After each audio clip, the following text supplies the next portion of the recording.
Jaclyn Issner. I'm a clinical psychologist, and I specialize in promoting mental health in young little ones, teens, and young adults. I do this through my work in my private practice, as well as by supervising and training graduate student therapists.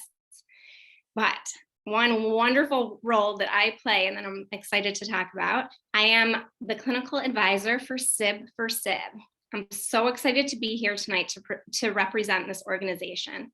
SIB for SIB provides a safe space and community for siblings of individuals who struggle with mental health or who are neurodiverse. This organization was created in 2016 and was founded by Jessica Goldberg, who was 15 at the time. She was searching for a group support network herself to find, some support, like I said, but she noticed that there was nothing out there, none that existed for what she was looking for. So the central goal of this organization that she created is to show siblings that they are not alone with their feelings and experiences. So let's get started. Let's get to it. Tonight's parent workshop is in partnership with Farmington Community Library. We're so excited to be collaborating. Let's get ready to understand little minds, and we'll soon see that connection is key. And I'm going to share my screen for a second here. Okay. Now I need to do play from start. Okay, give me a thumbs up if everything's looking right. Thank you, Abby. Okay, so just in case you wanted the addresses for sibforsib.org or farmlib.org, that's right here too. And here we go. Okay, so we're all coming in with different histories, different kids, different problems, right? And different joys. And what I want us to think about is that we're all up in our heads, thinking. Am I doing this right? Am I good enough? Oh my God, am I screwing them up?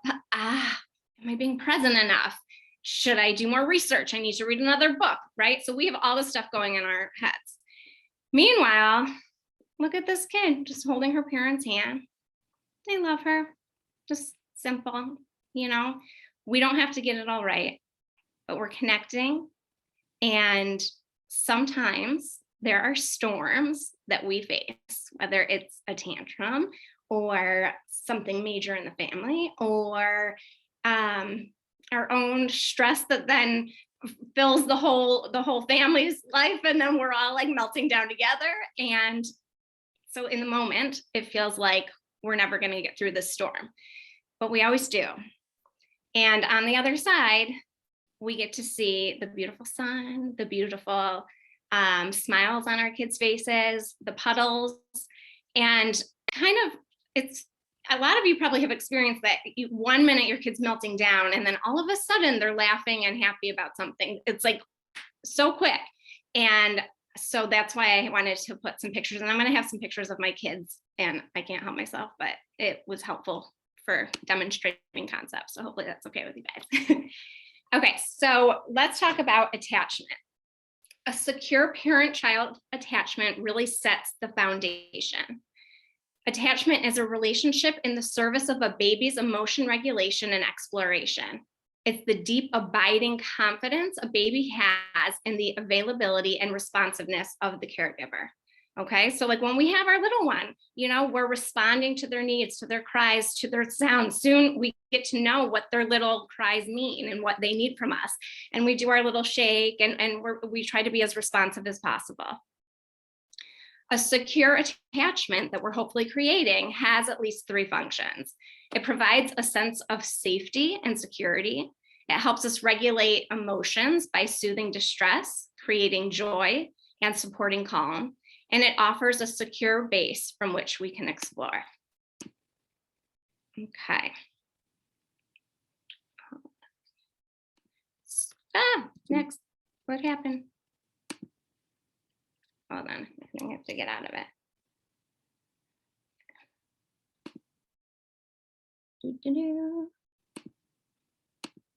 Sorry, guys. Start the screening. Current slide. Okay. So parents provide two key things that every child needs: a safe haven and a secure base. So when children feel unsure, vulnerable, hurt, or distressed, they know they have this attachment. They have these attachment needs that serve to be at the bottom of this tree in their safe haven. Okay. So when we think about when a kid is distressed, we want to try to build deep roots. And we do this by having connection with a caregiver. Okay. So we meet our child's need for support. We nurture them. We help with co-regulation, and we help them repair anything that got disrupted. And hopefully during these processes, we help them grow really deep roots so that they can thrive. So think about, let's say a storm is coming and the winds, like we've had so many crazy winds the last like 6 months or so. And we notice which trees are the ones that survived, the ones with the stronger, deeper roots. So what we're trying to do is build resiliency so that when the wind blows, our tree is more likely to weather the storm, or we are more likely to weather the storm. Oh, so it was just this. Okay, well, I'm not sure why those, oh, I see, because it's doing this.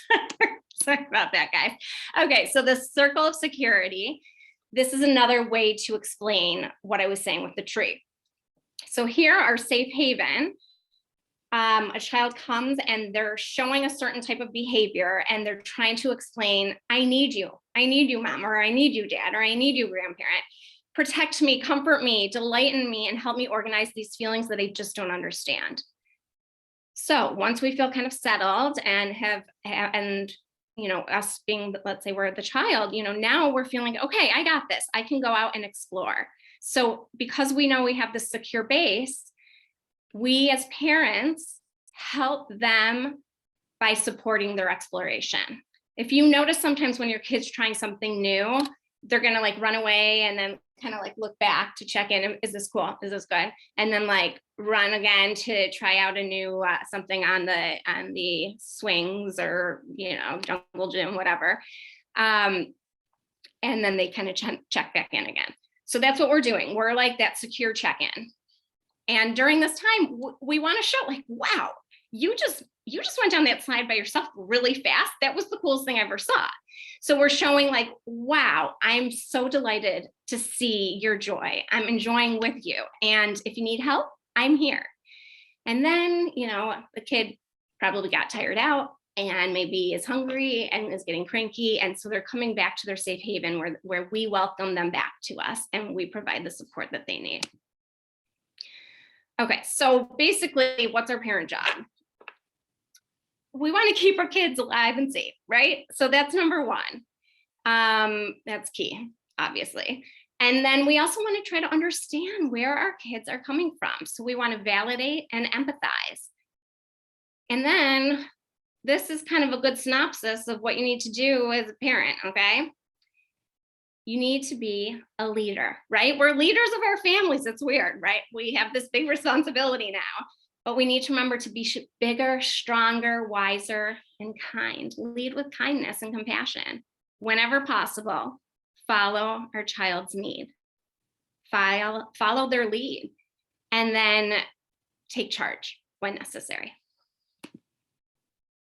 Okay, so a lot of you may be on here because you're like, I can't handle all of this behavior that's so difficult, and they're just not doing what I'm asking, and they're yelling and they're screaming and I just don't know what to do. So first, let's put some labels out there and talk about kind of how even just the word shifts how we think about things. So when we say defiance, it's kind of like this negative thing. My kid is being defiant, okay? But what's really happening is the kid is having a strong urge that's hard to regulate, and they're feeling unseen. So this is, you guys check out Dr. Becky at Good Inside. Like, she has some great ways of conceptualizing these concepts and giving like scripts on how to talk about things with our kids. And so I really liked her definition. And then misbehavior, we don't have the skills yet. We can't figure this out on our own. The current situation exceeds our ability to cope, regulate, or problem solve. right? So as we see that our child can't yet do this, that should signal our child needs our support. We need to help. And then, some people say, well, if you always help them when they cry, then they'll never learn to calm down on their own. Okay, that's not how we're talking about it tonight. We have a different viewpoint, or at least I have a different viewpoint, but everyone can have their own individualized viewpoint. But if you always help them when they cry, then their brain will learn to effectively respond to stress, giving them the capability of self-regulation in the future. We're trying to set them up for the future on how to handle big feelings and hard situations. And remembering that a child's behavior is communication. So we only see the behavior, but there's so much underneath. It may be that they're having all these self-defeating thoughts, like once they get big enough to have these thoughts, maybe their basic needs aren't being met. Maybe they are feeling really scared about something that we don't quite understand yet. So we have to keep that in mind when we see behavior. There's a lot underneath.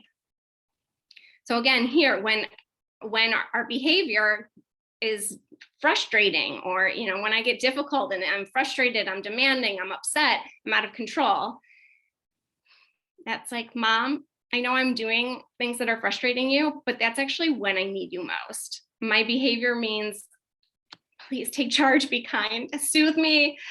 Dad, stay with me until we both understand this feeling that seems to be too much for me to handle alone. Dad, help me return to where I was, like what I was doing, but like help me find a new strategy because what I was doing wasn't working.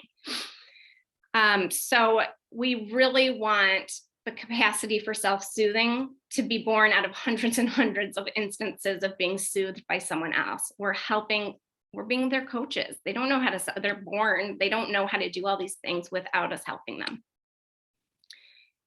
So increasing connection is just so important because it helps so many things. First of all, it feels good to have a good relationship with your child.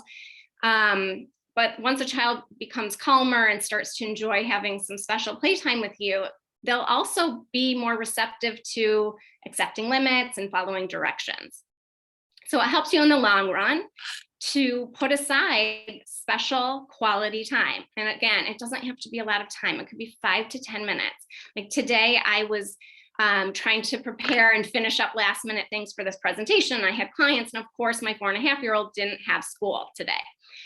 And so that was hard, right? Because I want to connect with him, but I also had so much to do. So what I would do is I would work, and then we would take a few minutes. We went and played Guess Who for 3 rounds, I think. And I tried to be as present as possible and, and just kind of narrate what we were doing and praise him for asking great questions. And when we do this type of play, it really helps us connect. There's a child-directed play that's similar, but it's even more helpful where when you're doing, it can be like imaginary play or building with magnetiles and blocks. And what we would do during this special time, which you can try to fit in for even 5 minutes a day or 10 minutes every other day. But this is a time where the child kind of gets to have the control and decide what you're going to do. And one thing that's interesting that's so hard to do is during this time, you're supposed to avoid asking questions or giving commands, okay? Because that like puts pressure on the kids to like come up with something, or this is their time and you are just in awe. How did you get that tower to be that tall without falling? You must have had a really sturdy base. That was really cool. I wonder if I can make my tower as big as yours. I don't know if I can. I'm going to try really hard. I'm going to keep trying, so then we want to also just in general infuse playfulness into everything we do. We need to break the tension. Sometimes life is so stressful. And what I find myself doing sometimes, when I feel like I'm about to scream, I sometimes start raising my voice and then singing about something random so that I get some of my own energy out, and then I'm being funny to the kids, and then I start talking in a funny accent, and then we're just giggling even though a few seconds ago we were at odds. So, one of the things recently, my son didn't want to get ready and get his shoes on, and he was melting down by the door. And I'm like, can we like stop everything for a second? I really want to create a cool handshake with you. Can we please do that? And oh my God, that was so cool. We created such a cool handshake. And then we can do it now from time to time. Or have a dance party. Oh my God, while we're getting ready, let's put the music on and then play the freeze game. Or, hey, I'm going to take you on a ride. 3, 2, 1, blast off. So sometimes we just need to have fun, even though we're pressured for time, right? Often like we got to get out of the house. Well, the more we rush, the slower it usually goes. So sometimes taking like the minute and a half even to connect will help the process of getting out of the house more seamlessly. As much as you can give choices, give choices. These kids, they're told all day long what to be doing, right? You got to do this. No, don't do that. They want agency in their world. So with my little one, when he's watching his iPad, because yes, iPad time helps me survive. You can turn off your iPad, you can press pause, or I can. Which would you prefer? And usually he really wants to be the one to turn it off, so he'll do it before I do. Would you like to put on your shoes first or your jacket? Just little choices like that. Do you want this snack or that snack? Do you want the orange cup or the blue cup? And then there's a fun you're in charge game where you can have the child be in charge of you for 5 minutes or something, and they can tell you what to do, but it has to be safe. And I say that you can't make me eat like things because I don't want to eat 1 million cookies or something, or grapes or something. And so it's so funny. Sometimes she'll be like, oh, I hope you don't make me jump on one foot because I'm really clumsy. And then they have fun because they have the power to tell you kind of what to do. And even just do even a few minutes of it, it goes a long way because they get to be in charge, which they like never get to be in charge of an adult. That's a crazy concept, right? Okay. Tantrums. They're so hard, I know, but they're so common. Like we have tantrums, right? We're adults and we have our own version. It's an adult version. But if none of you totally break down and freak out, like I don't know how you're doing it, but please tell us later. So if we even have tantrums of our own, kids, of course they do, especially even when they're very little and have very little language to describe what's going on. So tantrums are common and normal. It would be really kind of strange if our kids didn't have them. So remember though, your job isn't to stop the tantrum, okay? It may have to just ride its course, but you want to help them safely get through it. And your approach or mindset during it may change how you're almost like the tone or the vibe you're giving off with your child. So instead of saying, my child is giving me a hard time. Oh, he's just giving me a hard time. Saying, my child is having a hard time and I'm here. This is just saying it in your head so that you reframe it. And just remembering, when they're young, remember that like they have no way to communicate other than screaming, crying, body movements. So another reframe is, often we're saying they're crying for attention. They're doing this for attention. But that makes us kind of frustrated, right? A different way to think about it is, they're seeking connection. There's something going on that's not feeling quite right, and they're seeking connection. And that's adaptive. They need to get their needs met through attachment with us. And then another thing for you to notice is when these tantrums are coming, what are your reactions? What are your biggest triggers? What do these tantrums evoke in you? Does it make you feel like I'm doing something wrong as a parent? Is it taking you back to your childhood? Just starting to notice what your automatic thoughts are when the tantrum comes, and to try to use some self-talk to help yourself maybe calm down and realize, nope, I'm a good parent. I'm doing the best I can. I'm going to stay calm as much as I can. It's okay if I lose it, because I can repair, but I will do my best to stay calm. So remember, they're emotionally and physically dysregulated and unable to learn a lesson clearly, right? So that's not a teaching moment when they're totally dysregulated. So, don't yell, don't make it worse and escalate the situation.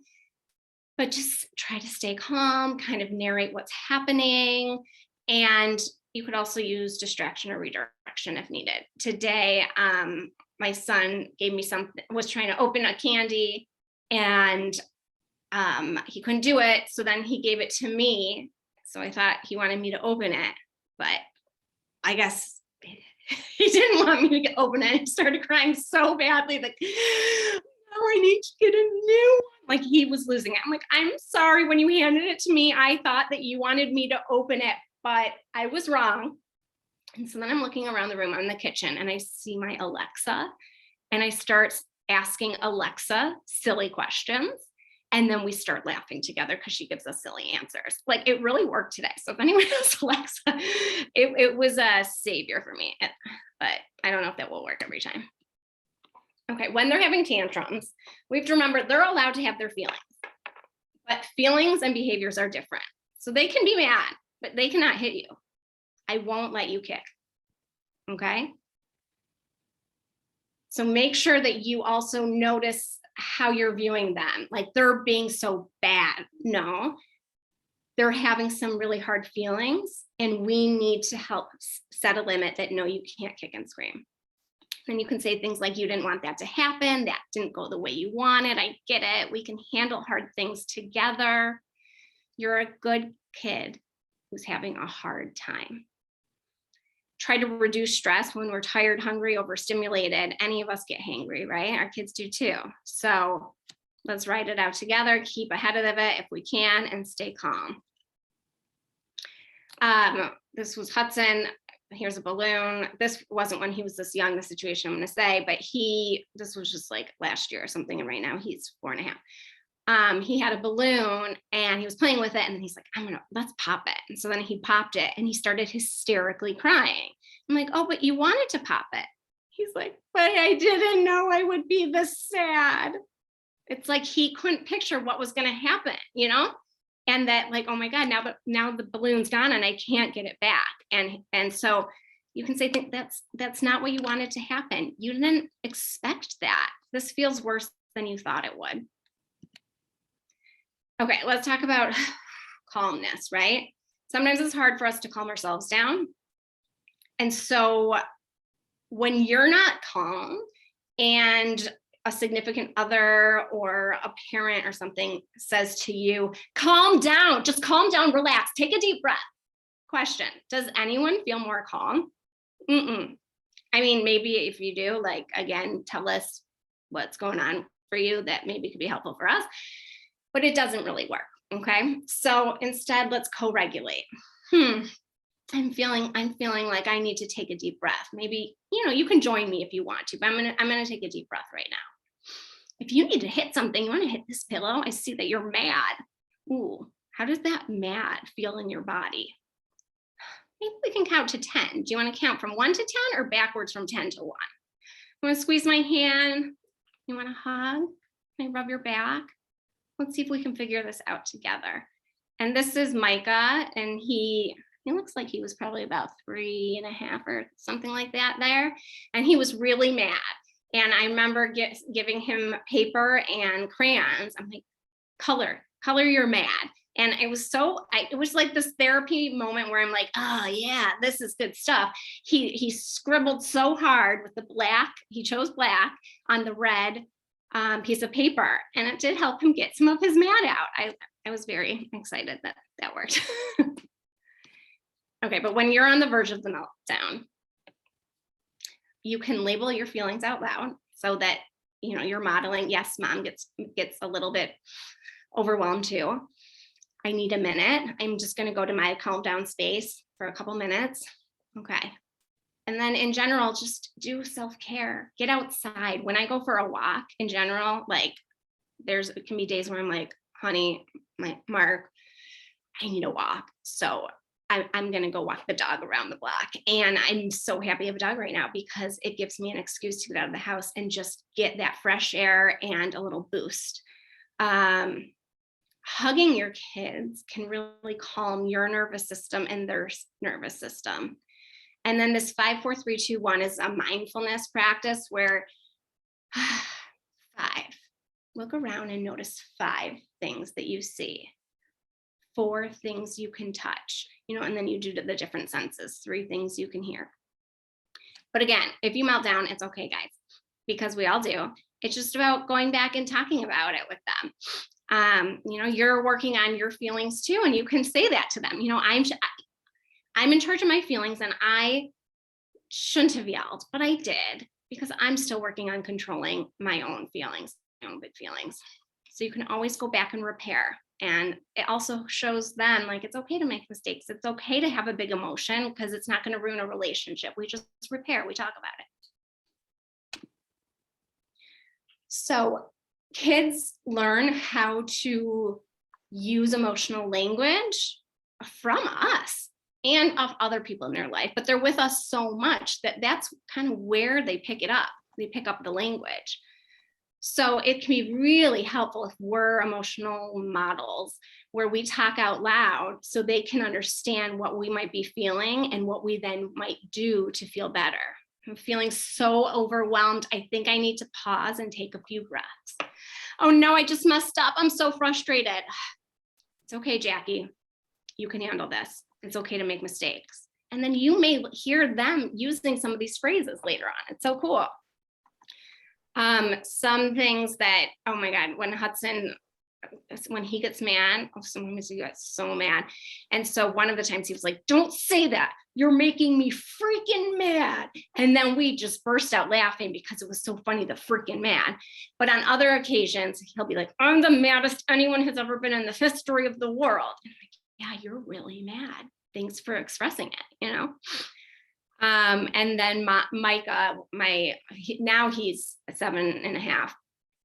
But a few years ago, there were times where he's like, Mom, I think you need to take a break, go take a deep breath, because we had talked to him about it. I'm like, yeah, you're right. I do need to do that. Thank you, honey. Okay, so let's take a deep breath before talking about anxiety.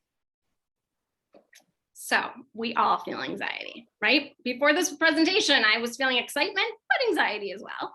And everyone feels anxiety at times, and it can be adaptive. It helps us feel prepared, because if we're nervous, then we are more motivated to get something done. Or if there's something dangerous, we gotta run to protect ourselves, keep ourselves safe. So it's very adaptive. And if you didn't have anxiety, that would be very not normal, but you never know. Again, everyone's different. But anxiety is one thing, but like clinical anxiety, where it's gotten past the point of like managing it well and it's kind of taking over, that's a different story where, maybe we need to address it in a different way. So anxiety is the #1 mental health problem facing children and adolescents today, but it's so treatable, especially when we start young. So know that there are people out there to help, and to help our own anxiety too. And a lot of times when we get our anxiety under control and then start talking out loud about how we're calming down, that can really pay off and help our kids. So here's another Dr. Becky equation that she spells out anxiety. So she says anxiety equals uncertainty, like the unknown, plus an underestimation of the ability to cope. So you don't know what's going to happen in the future, and then you believe that you can't handle it. So we can't change the unknown of the future. We don't know what's going to happen. So the part of that equation that we can kind of work on is encouraging ourselves that we can handle what comes our way. It may be hard, we may need help, but we can handle it. We'll pull it off, right? So that's one way that adults really like to think about anxiety, and it's helped some of my adult clients as well, and then some of my younger kids too. So let's talk about kids and their fears. They are most scared when they're alone in their fears, right? So think about you're scared in your room and there are monsters and you're all alone and you're freaking out and there's no one with you. Or, you're downstairs in the basement playing with something, and then you hear a noise and then you're really scared, and then that becomes something that you become fearful of over and over again. So what we want to do is show our kids that we are here, okay? We're here, we're understanding their fear, they are safe. We want to connect and listen listen to what they have to tell you about what they're scared about. Help them get the language of saying, I'm scared. My kids say that all the time. When Hudson's doing something new, he's really often saying, I'm scared. And it helps me to know that, because then we can talk about what to expect and how it feels, and it's okay to get scared, and things will get better over time, but I know it's uncomfortable right now. So spread your calmness. Again, I think that's a theme that I'm saying over and over. You can say things like, there's something that doesn't feel good about this, or how big is your worry? How large? Help them kind of make it a tangible thing. And the tangible thing kind of goes back to this, making the worry something outside of us. So it can be like, Mr. Worry, Mr. Nervous. Why are you bothering me again, Mr. Worry? We can then talk back to our worry, Mr. Worry, I don't need you right now because I know how to handle the situation. So you can play around with it and like give the Mr. Worry a cool name and make a whole thing out of it. But yeah, so back to calming down spaces, mantras. I can do hard things. I can handle this. I am safe. And then it's always fun to play music that's calming, or it's activating in a fun way where you get that energy out, right? When we have anxiety, it's like we have to, or anger, we have to get that feeling out of our body. And so when we dance it out or sing it out or run around, we're getting it literally out of our body, and it helps us feel better, and it helps our nervous system get back to like an equilibrium. So this is kind of when anxiety becomes a little bit more worrisome, and it may be time to, talk to your pediatrician, or talk to find a therapist or a trusted friend who's gone through something similarly. So basically, what I have written out here are physical signs and symptoms of anxiety in like toddlers, as well as emotional signs of anxiety and behavioral signs. And the anxiety is a concern if the fears are like totally blown up and out of proportion to the situation. Not just that you don't get why they're fearful, like, oh, that's stupid to be scared of that. Like, no, they're legitimately scared of it. But it's when like the reaction is so out of proportion to what's going on, or it just becomes so intense and almost paralyzing, and it disrupts the child's life. So sometimes we'll see anxious body movements or tics, stomach aches, headaches, trouble falling asleep, staying asleep. We may have frequent crying, grouchiness, and then some behavioral symptoms. Watch out. Like, is your kid changing their eating habits? Are they kind of more clingy and seeking approval more? Are they having increased meltdowns and tantrums, or more nightmares, or fears around bedtime, refusal to go to daycare or preschool, things like that? When you see that things are kind of adding up, just one of these doesn't mean, okay, now we got to do something about it. But it's when you start seeing a lot of these that are happening, and that they're really kind of getting in the way of getting through each day. Okay, so this I'll just tell a little bit about how sometimes our own pressure gets in the way. So maybe our kid is having some anxiety. So often it's like social anxiety, okay? And they're doing something in a group setting that we're embarrassed of, like they're clinging to us. They're not going and joining the group, and we're thinking, oh my God, everyone must think yada, yada, yada, whatever.